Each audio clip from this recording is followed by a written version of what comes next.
So the next topic that we are going to learn is ISA 320, Materiality in Planning and Performing an Audit. So even though in this particular chapter, this particular topic comes after the risk and all those things, why I am taking this point now is because of the flow of information.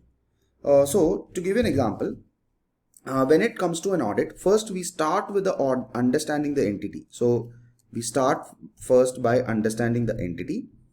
So I'm just writing this UTB, understanding the business. And then, I'm talking about after accepting the client. Okay. After we accept the client engagement letter, that actually comes first. So I would put it as, okay, if you're getting confused, let me put it as that, accept the client. So accept client. And then understand the entity. And then you will establish materiality. And then identify the risk assessment. Risk assessment and responses, risk assessment and responses, etc. This is how the flow of information goes. So this is the stages of planning. So even before you start the risk assessment, you do establish the materiality first, because based on the materiality figures only you can assess what are the risk of material misstatements. Only then you can understand whether the situation could be lead to a material misstatement or not. So whether a situation could lead to risk of material misstatement, that you will be able to identify only if you establish the materiality. So hence I'm talking about establishing the materiality in planning stage itself. I'm taking this point now. So first let's understand what is materiality. Materiality are misstatements including omissions are considered to be material if they individually or in aggregate could be reasonably be expected to influence the economic decisions of the users taken the basis of the financial statements. So if, let's say for example, take this condition. Let us say that you lost 100 rupees. Okay, 100 rupees Indian currency. Will it be material for you? Now that completely depends upon your own income, your own profits, your own assets, wealth, etc. So for someone who's earning $1 million, rupees 100 might not be bothered at all. So he might ignore that fact. He might ignore that 100 rupees. But for someone who's earning only 1000 rupees, 100 might be very high. So the user's decision will be taken based on an amount that they deem to be material. So that could affect the materiality. Those are the items which could affect the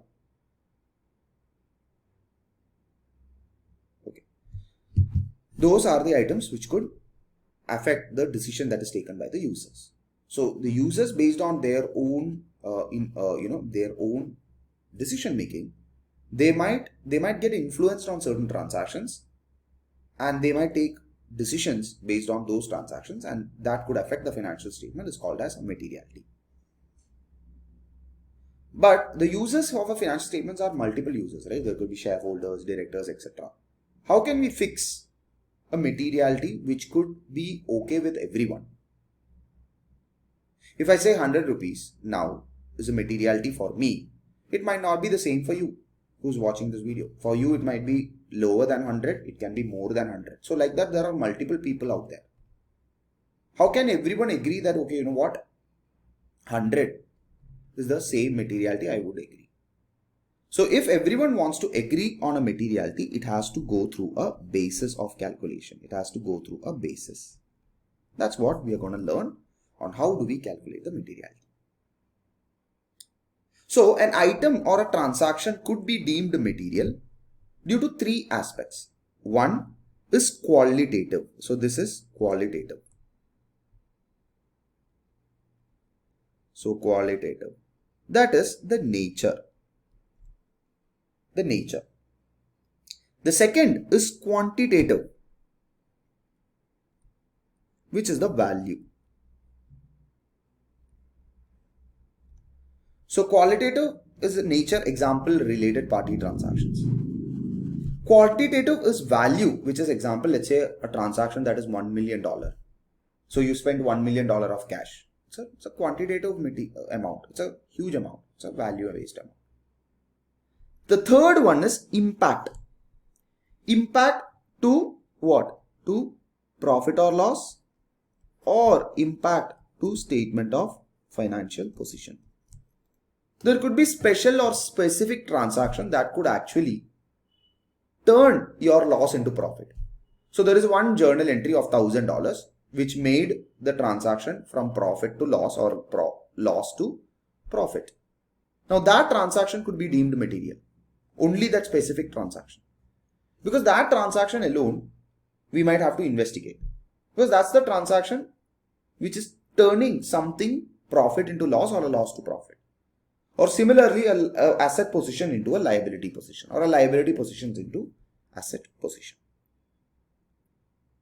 That is called as, the impact. So materiality could be nature, value, and as well as impact. It could be quantitative or it could be qualitative aspects. And this is the first and most important matter that the auditor will exercise through professional judgment. So materiality or selecting a materiality is complete or pure based off judgment. Why it is judgment? Because for each entity, the materiality might be different. So you need to look at the information, you need to look at things, etc. You need to go, you need to create a criteria, and as well as understand the business, understand the controls, understand the risk of the entity before you establish a materiality.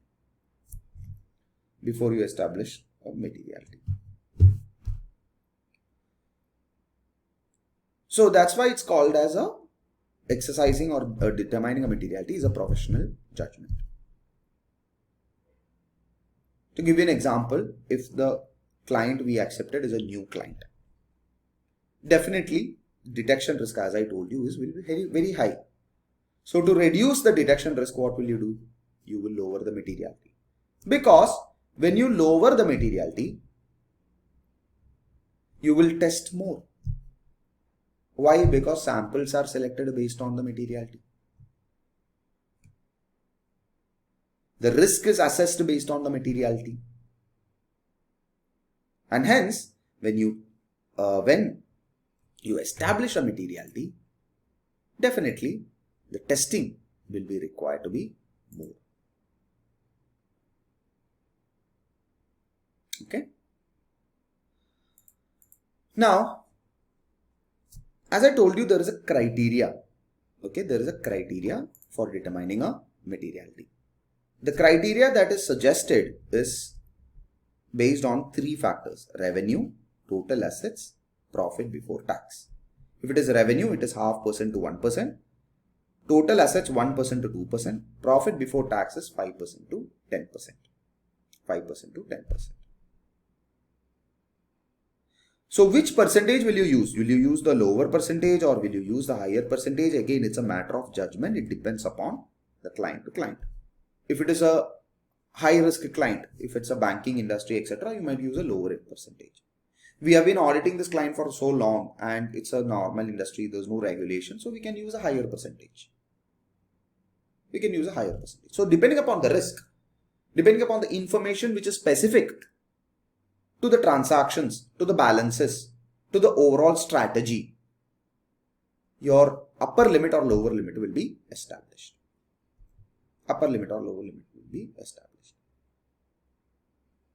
And there could be certain information as well which could define what is a materiality you might choose, or what specific account you might choose. To give you an example, you might choose revenue instead of profit before tax because it's a loss-making company and they just started to make profits. So profit before tax doesn't make sense. Or determining materiality at profit before tax, the value of the materiality will be very minimal. So you don't want to do that. For a company that is making $1 million, it might have a loss because it's a startup, or this year they've ended up in a loss. So you don't need to choose profit before tax. You might choose the revenue. So the basis which you choose or the benchmark which you choose, it is preferred in this way that you start with profit before tax, second to revenue, and third to total assets. Only if you feel that revenue is not correct, then only you go to total assets. Even in revenue, you try to do a lot of adjustments. There could be one-off item, like compared to the last year, revenue has doubled. When I was auditing a client, the client had last year 1 million revenue. This year their revenue was 2.5 million. So the revenue doubled. So what will you do? How will you select the materiality? We took average revenue.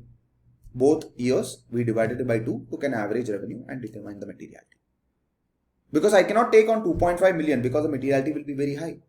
Last year when we audited, it was at 1 million. This year it is at 2 million. I cannot determine 2.5 because the materiality will be very high. So hence, we don't want to do that. So hence, we selected at an average basis. We selected it on an average basis. So the materiality that you select will have impact to 3 key areas of the audit. 1, how many and what items you're going to examine. Whether to use sampling techniques, whether you have to sample at all, etc. What level of error is likely to lead to a modified opinion. So if I choose a materiality, let's say as 1000, any error which is above 1000. So if I identify an error which is greater than, if I identify an error which is greater than $1,000,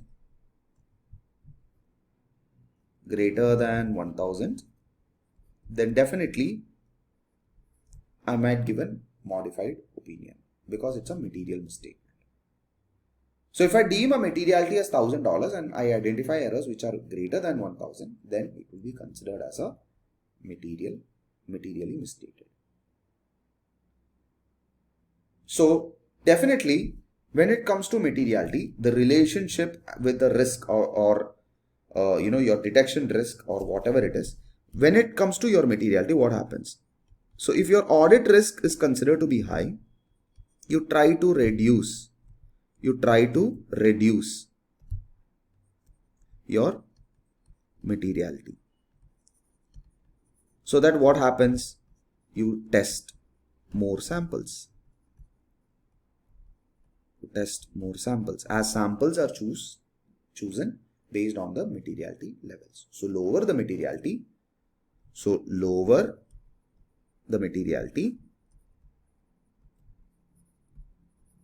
will lead to higher samples tested.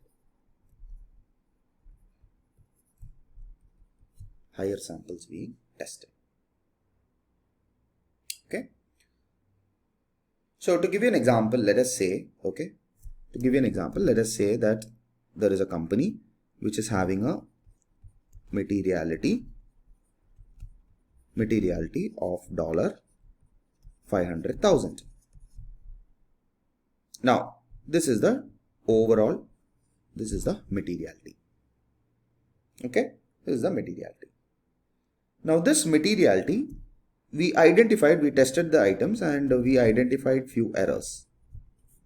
Okay, errors in samples. Let us look at this. I'm just going to give you a random example. Let us say in invoice 1, we identified an error with an amount of $10,000.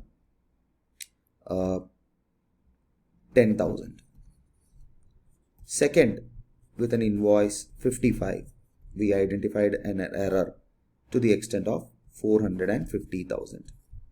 Third, with an invoice of 60, we identified an error to the extent of, let us say, 75,000. Okay. Now my question is, are these transactions individually material?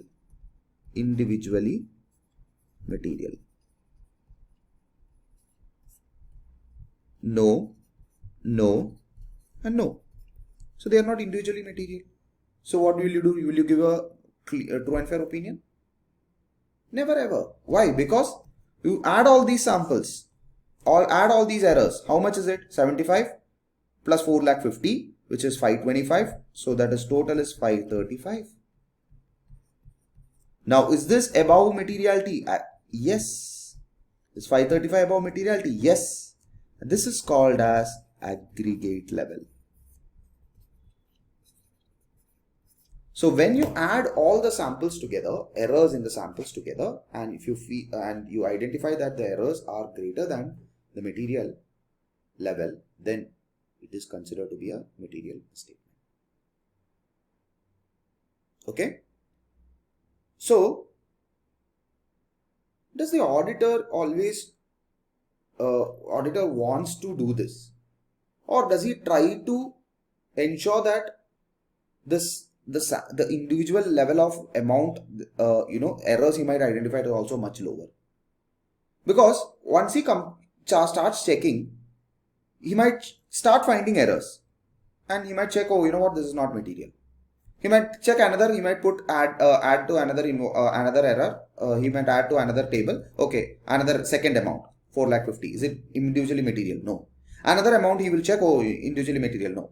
And only at the end, after adding up all the materiality, you will be able to identify whether at aggregate level it is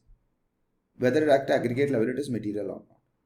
Now, will the auditor have to wait so much time to find out, to list down all the errors and then, check whether they are in total aggregately material? Or will he try to identify or rectify the error the moment he tries to identify it? Yes. The moment he tries to identify, he wants to rectify the error. For that, what will you do? You will establish something that is called as a performance materiality. You will establish something that is called as a performance materiality. So, first thing that you will do is to identify the materiality for financial statement as a whole. That's the first thing that you want to do.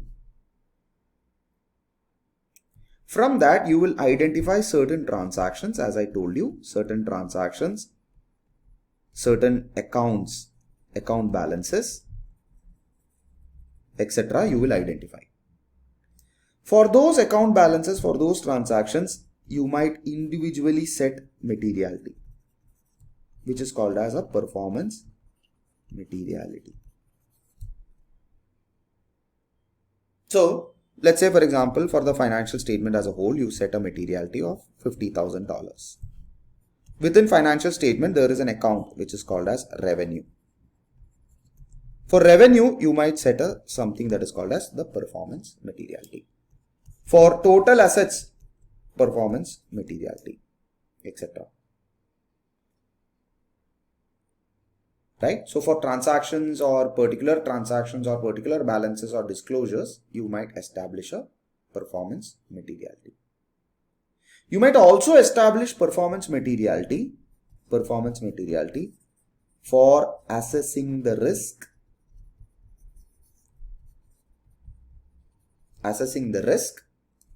and planning further procedures. So to give you an example, you identified a significant risk. Okay. Every audit, every company, you have to identify significant risk in that audit.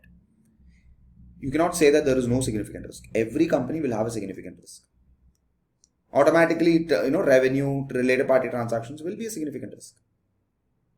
If you're not able to find one, at least revenue will be a significant risk. You can at least think of that. So to assess the risk of those significant risks, you might establish a performance materiality. The performance materiality that you establish might be at a 50% to 75% of overall materiality.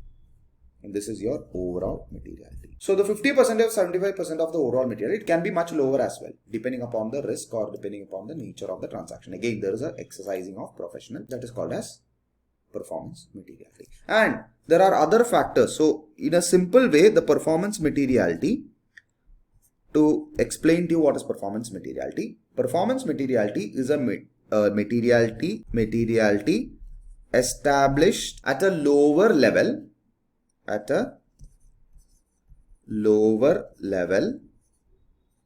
compared to overall materiality,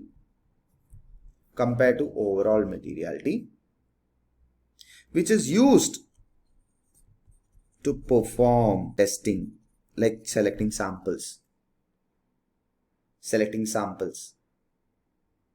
which is used to perform testing, to select samples, to ensure that errors in aggregate are not above overall. So this particular sentence, I'll read it again, to ensure that errors in aggregate are not above the overall materiality. How is that possible? Let us look at the same example which we looked at here. Now we said the overall materiality is 500,000. Let us say the performance materiality at 50%. This is a risky audit, so let's say keep it at 2,50,000. Now we checked the individual transactions and said whether they are individually material. Now you guys compare it to the performance materiality, individually material, individually overall material. I'll put it as OM, overall material. Now you compare it against material or above. I would put it as not like that. Now let's say above, is it above performance materiality? Is 10,000 above 2,50,000? Is 10,000 above 2,50,000? No. Is 75,000 above 2,50,000? No. What about 4,50,000?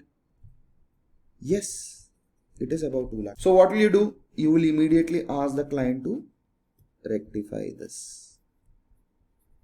You will ask the client to rectify this. The moment the client rectifies this, what happens to the total level?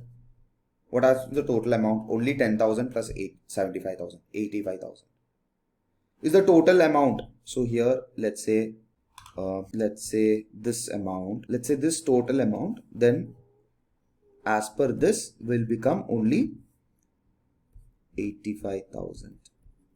Now is this 85,000 above our overall materiality? Above overall materiality? The answer is no. So the performance materiality we established at a lower level, so that for each account we'll be able to identify the transaction or the account, and any error, if they are above the performance materiality, we can immediately ask the client to rectify. That is called as performance materiality.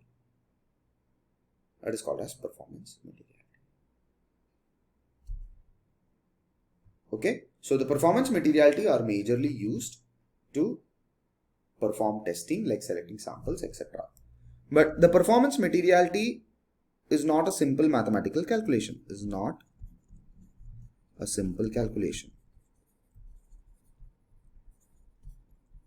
Okay, so as I told you, it can be ranging between 50 to 75% of overall materiality, but also includes like the nature of the entity, depends upon the nature of the entity, auditor's past experience. So if the auditor does not have experience, the materiality will be lower. Or if there were errors identified before, then the materiality will be lower. Example, errors or new client. The third one is professional judgment. Use of professional judgment. And fourth one is expectations of misstatements in current period.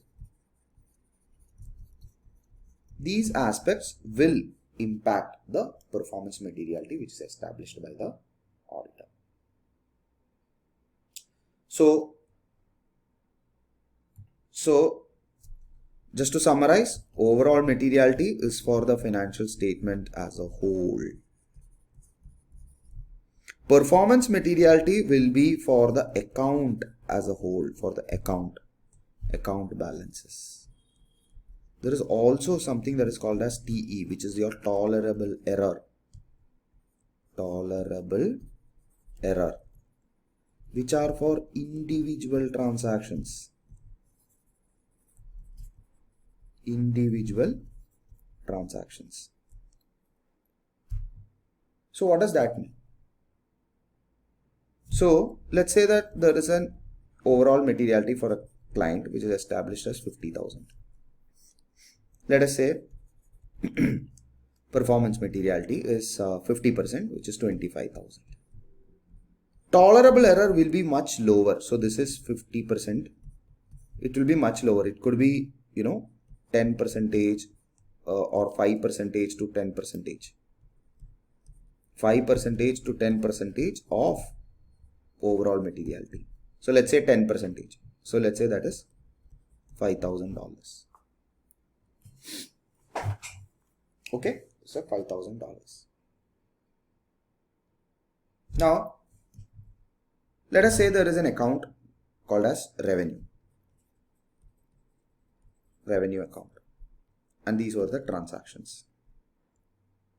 Okay, so transactions, I'm just going to put it as, okay, transactions, revenue account.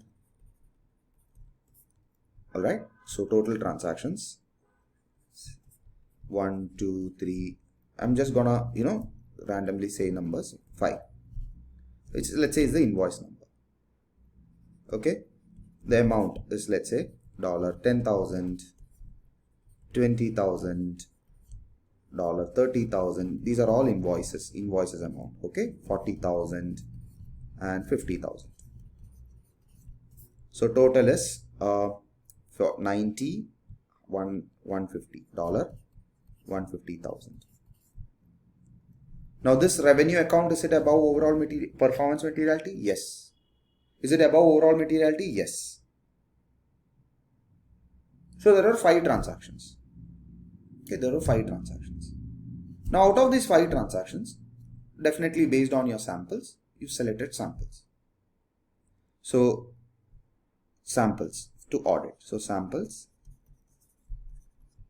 So let's say you selected this one, because definitely this transaction is 50,000 and our overall materiality is 50,000. So you will select this. Okay. So I'm going to write it as sample selected. Yes, which is 50,000. This one also you will select, because again you will compare it to performance materiality. It's lower than overall materiality, but it's above performance materiality. So that will also you will select. You will select this, the same example, because it is above performance materiality. Yes, you will select it. Okay. Now let us say you ignore these two. You ignore these two. To give you an example. So the total you tested is how much? 50, 30, which is close to around 890, 120. So you are having good coverage. Approximately 120 by 150. Around 80% you are testing. 80% you are testing. So okay, reasonable. Now let us assume errors. There were an errors here. This invoice was completely bogus. So this error is completely 10,000. So bogus invoice. So this was, I would put it as a fake invoice. Now you don't know that. Okay, why? You as an auditor, you don't know that, because you didn't do any testing for those samples. Okay. Now this was not revenue at all. This was an error. This was a, let's assume this is a deferred revenue. Deferred. So it has to be deferred. So again, this is an error. So 20,000 is your error. So what is your total error? $30,000. $30,000. Now you guys look at this. Look at this amount. Now the question is they material? Is they above overall materiality? Are they above overall materiality? No. Are they above overall materiality? No, because overall materiality is 50,000. Both of them are not. Are they above performance materiality? No. Both no. But look at this aggregate level. Are they above 30,000 is above overall materiality? No. Is this? Yes. Now there is a risk. Because in revenue account alone, we identified there is a 30,000 error. We did not identify this because it's not part of our sample. It's not part of our sample. So this, where we are choosing the samples, like if you had chosen 1 and 2 also as your sample when you tested the whole population, but you choose only 3, 4, 5 as your sample, this you ended up being in an error. So this is exactly your sampling risk. This is exactly your sampling risk. So to avoid your sampling risk, what will you do? Here, what was our way to choose the sample? What was our way to choose the sample? We chose anything which is above. If you look at here, all these three, we chose all these three because it is above our performance materiality. We did not choose these two because it is less than our performance materiality. So, to reduce this, what did we do? Let us assume random basis. So, we chose 3 of them based on the nature of the transaction. They are above materiality, performance materiality. So, we chose this. Let's say we chose this as well as a sample. Now, we would have identified this mistake. We would have identified this error. Correct? So, here we can say that we identified this error of 10,000, which was identified. And did we rectify it? Rectified? Yes, it got rectified. So now what is the error which are unidentified? The error which will be unidentified is 20,000. Unidentified is 20,000. So will that 20,000 be above performance materiality? No. Okay. So that's the relation between the detection risk and the materiality levels. So to reduce your materiality, to reduce your sampling risk or to reduce your detection risk. So your detection risk is part of your sampling risk. Sorry, your sampling risk is part of your detection risk. So to reduce your detection risk, you are required to select samples not just based on your performance materiality, also based on random basis, which will help you to identify the materiality. Okay. Now let us take another as an example. Let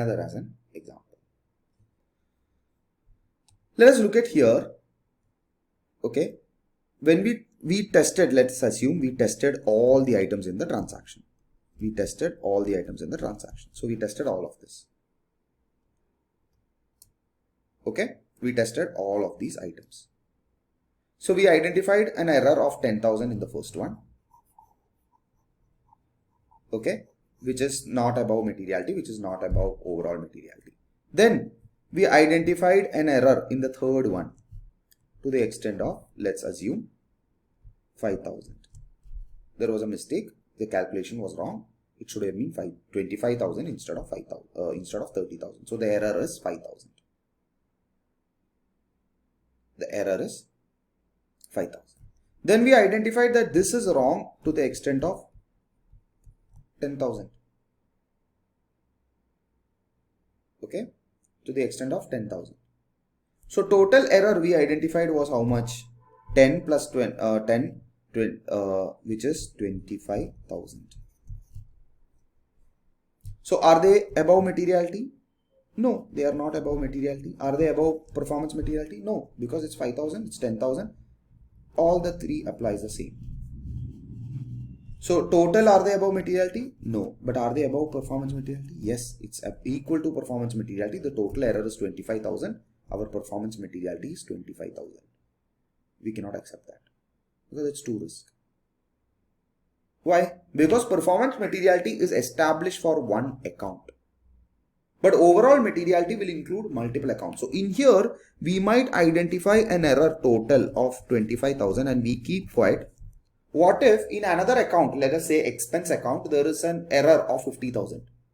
Sorry, there is an error of, let's say, 30,000. So in revenue account, we identified an error of 25,000. In expense, we identified an error of 30,000. So total will become 55,000. That will become above materiality. So that's why for each specific account, we compare it against the performance materiality. And we want to avoid even the transactions going above our performance materiality. So what do? We compare it against the tolerable error. Is it above tolerable error? Tolerable error is 5,000. Yes. Yes. And yes. Let us say we identified an error in this to the extent of 2,000. What about this? No, no, and no. So total error became, let us assume, 27,000.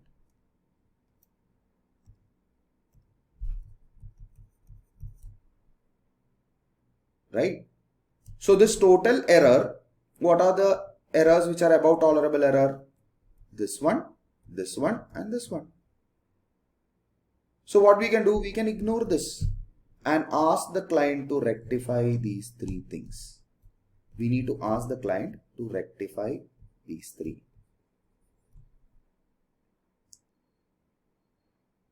So we can ask the client, okay, you know what, you have to rectify these three errors. The remaining amount of 2,000 can be deemed immaterial. So what is it like? So when you are identifying errors, and if you compare the errors not to overall materiality but to a materiality at the lowest level possible, tolerable error, and if you rectify those errors at the lowest level and you rectify those errors, so let us assume we rectified these errors, rectified 25,000. The remaining error will be only 2,000 remaining. 2,000 will only be remaining. Which means it will lead to a situation where the remaining error will be lowest compared to overall materiality. The remaining error will be lowest to the overall materiality.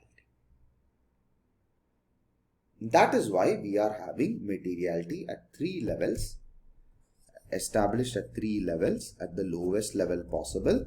Even for each transaction, if there is a mistake in one simple transaction, we try to rectify them so that in aggregate, the errors will not be above the overall materiality. So that in aggregate, errors will not be above overall materiality. That is the reason why we have this. Okay. So I hope you have understood the difference between overall materiality, performance materiality, as well as the materialities link to the detection risk. And we'll just do one simple example before we close this video. Activity. The following are the relevant percentages that have been calculated in the draft statement of the client. Revenue is 0.5%, 1%. So based on revenue for current year and prior year, materiality is 0.8, 1.6, 0.7 and 1.4. Profit loss before transaction 0.1, 0.2.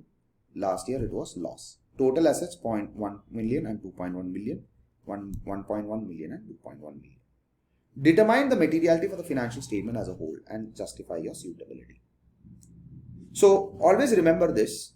In your examination, you might be required to determine the materiality. You will be given profits, revenue and total assets data, current year and past year. When you are given that, you are expected to calculate the materiality. So always remember to calculate your materiality. Do not forget that. Here, based on this information that is given, I will choose a materiality which is based on revenue, which is this one. And for 2000 X8 is what we are required to calculate, which I will be choosing based on 0.8 to 1.6 million. Why? If you look at profit before taxation, the last year it was a loss. So since it was a loss, definitely materiality will not be based on loss. It could be based on revenue. So when we compare the last year and the current year, we will be on equal basis. Last year also it will be based on revenue. Current year also it will be based on revenue. And if in the current year we choose the materiality based on profit before taxation, the amount will be very low. The amount will be very low. So since the amount would be very low, what we will do? We can choose a bit of higher amount.